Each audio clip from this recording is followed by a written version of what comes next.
Lunch బాక్స్లోకి ఏం చేయాలా అని ఆలోచిస్తున్నారా? అయితే బంగాళదుంపలతో ఇలా రైస్ చేసేయండి. 15 నిమిషాల్లోనే అయిపోతుంది. రుచి మాత్రం అందరూ మళ్ళీ మళ్ళీ అడిగేలా ఉంటుంది.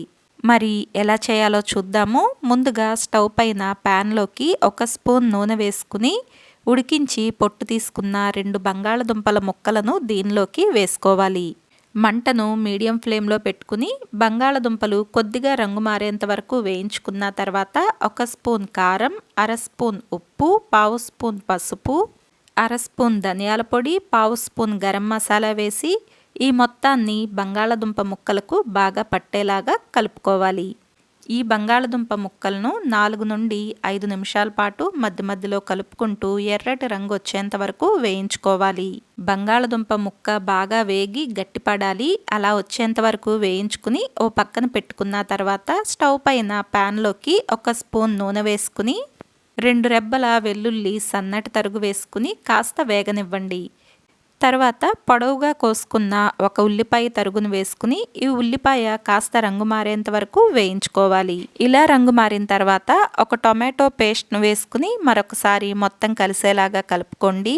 మంటను పూర్తిగా తగ్గించేసి సన్నని మంట పైకి పెట్టుకుని టొమాటో మగ్గి నూనె పైకి తేలేంత వరకు వేయించుకోవాలి.